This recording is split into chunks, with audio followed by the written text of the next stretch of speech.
Good morning student. I am a teacher of Bharti boarding school. आज हम लोग कल चैप्टर पढ़े थे बच्चों शब्द विचार।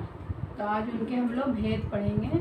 शब्द के भेद भी बताए थे आप लोग को कि अर्थ के आधार पर, प्रयोग के आधार पर, रचना के आधार पे, सूत्र के आधार पे।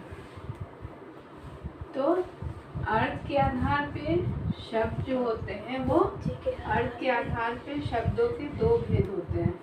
एक होते हैं सार्थक, एक होते हैं निरर्थक। सार्थक शब्द उनको कहते हैं जिनका कोई अर्थ हो, जैसे घर हो गया, गमला हो गया, ये सब।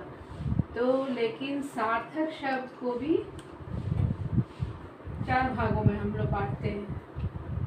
एक हो जाता है परिवाची शब्द, विलोम शब्द, अनेकार्थी शब्द और एकार्थी शब्द।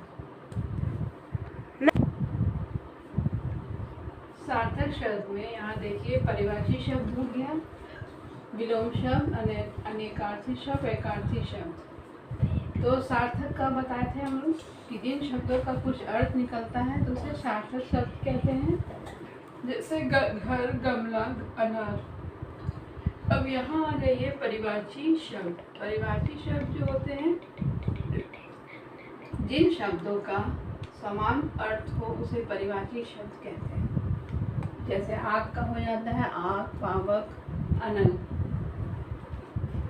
विलोम शब्द, जिन शब्दों का उल्टा अर्थ हो उसे हम विलोम शब्द कहते हैं। जैसे उल्टा का सीधा, ऊपर का नीचे। अनेकार्थी शब्द जो हुए, जिन शब्दों का एक से अधिक अर्थ हो। जैसे पत्र का एक पत्र भी हो जाता है, एक पत्र भी हो जाएगा, एक पत्र, इसमें एक पत्ती, इसको भी बोलते हैं, एक पत्र होता है, लेटर जिसको बोलते हैं। तो जिन शब्दों का एक से अधिक अर्थ हो उसे हम अनेकार्थी शब्द कहते हैं। एकार्थी शब्द, जिन शब्दों का एक अर्थ हो उसे एकार्थी शब्द, जैसे आम, केला। तो बच्चों ये हम लोग जान लिए कि शब्द के भेद जो होते हैं चार होते हैं। अभी हम लोग इतना जो बताया बच्चों तो आप लोग समझ गए। तो शब्द के भेद होते हैं अर्थ के आधार पर, प्रयोग के आधार पर, रचना के आधार पर, सूत्र के आधार पर।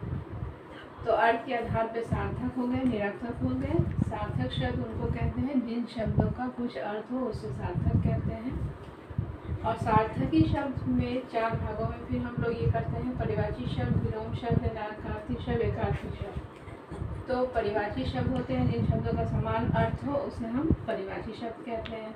विलोम शब्द, जिन शब्दों का उल्टा अर्थ हो उसे विलोम शब्द कहते हैं। अनेकार्थी शब्द, जिन शब्दों का एक से अधिक अर्थ हो उसे हम अनेकार्थी कहते हैं। एकार्थी कहते हैं जिन शब्दों का एक अर्थ हो उसे एकार्थी शब्द कहते हैं। तो अगले क्लास में हम लोग क्लास में पढ़ेंगे प्रयोग के आधार पे।